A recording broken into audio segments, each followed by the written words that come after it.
Halo,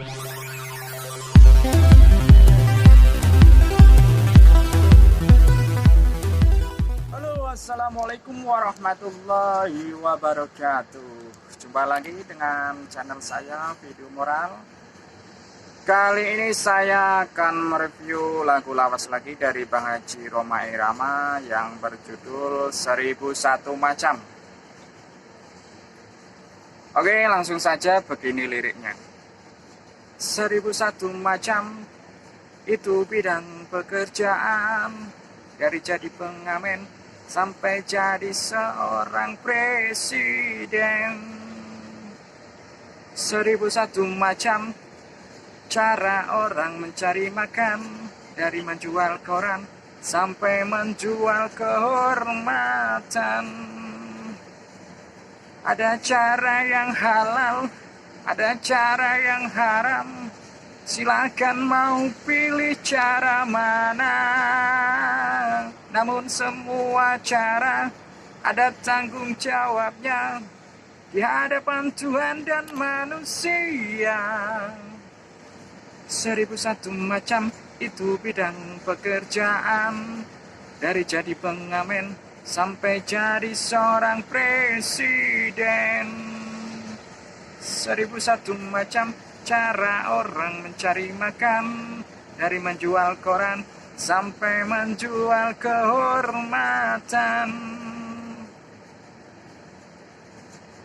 Banyak orang berkata dalam mencari nafkah, cari yang haram saja sudah susah, apalagi yang halal.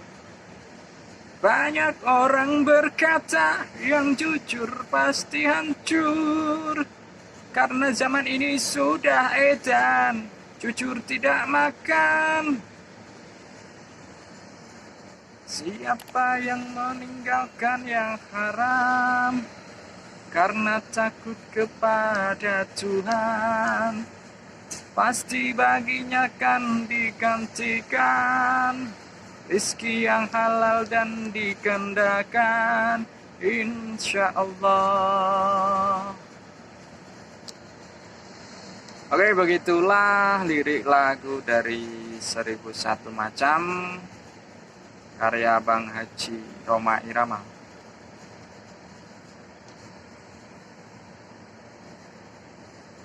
Intisari dari lagu 1001 Macam adalah kita disuruh mencari rezeki yang halal, walaupun dengan berbagai profesi, tapi cara meraihnya harus dengan yang halal. Dalam catatan sejarah, para utusan Allah SWT juga menyandang profesi tertentu. Sebagai contoh, Nabi Daud merupakan seorang pengrajin keranjang yang terbuat dari batang pohon kurma. Nabi Idris adalah seorang penjahit. Nabi Zakaria adalah seorang tukang kayu. Sementara itu Nabi Musa alaihissalam bekerja sebagai penggembala domba dengan bakal ayah mertuanya. Adapun Rasulullah SAW pernah mencari nafkah dengan mengembalakan ternak milik orang lain. Begitu beranjak remaja dan dewasa, beliau kian mahir dalam berdagang. Bahkan sebelum kenabiannya, beliau dikenal sebagai seorang pedagang yang sukses dan terpercaya. Nabi Muhammad SAW mengajarkan kepada umatnya untuk tak memandang remeh suatu profesi. Suatu ketika beliau sedang berjalan dengan beberapa sahabatnya. Kemudian tampaklah seorang yang sedang membelah kayu bakar. Seorang sahabat menyayangkan mengapa lelaki itu tak menggunakan daya kekuatannya untuk perang di jalan Allah. Maka Rasulullah bersabda, "Janganlah kalian berkata demikian. Sesungguhnya bila ia bekerja untuk menghindarkan diri dari meminta-minta atau mengemis, maka ia berarti dalam sabilillah atau di jalan Allah. Dan jika ia bekerja untuk mencari nafkah serta mencukupi kedua orang tuanya atau keluarganya yang lemah, maka ia pun dalam sabilillah. Namun jika ia bekerja untuk bermegah-megahan serta hanya untuk memperkaya dirinya, maka ia dalam sabilis syaiton atau di jalan syaiton. Hadis di atas juga menunjukkan nilai suatu profesi tak bisa dilihat pada jenis pekerjaannya, melainkan niat si pelakunya. Apakah ia tulus dalam mencari nafkah untuk menghidupi dirinya dan keluarganya, menghindarkan diri dari meminta-minta. Bahkan Nabi Muhammad SAW menegaskan, orang yang bekerja dengan niat demikian sedang berada dalam perjuangan di jalan Allah. Alhasil tak ada istilah gengsi dalam pekerjaan, tak ada perbedaan nilai antara sebut saja pemulung dan pekerja kantoran. Keduanya sama-sama menjadi jalan mencari nafkah yang halal. Jangan sampai hanya karena pertimbangan gengsi, seseorang lebih memilih menganggur atau mengemis daripada bekerja. Menganggur dapat berakibat lebih buruk. Ingat pesan Rasulullah SAW yang sangat menakutkanku atas umatku adalah banyak makan, lama tidur, serta malas. Pengangguran hanya akan menjadi seorang manusia menjadi keras hati. Hadis riwayat Al-Shihab. Mencari rezeki merupakan tuntutan kehidupan yang tak mungkin seorang menghindar darinya. Seorang muslim tidak melihatnya sekedar sebagai tuntutan kehidupan.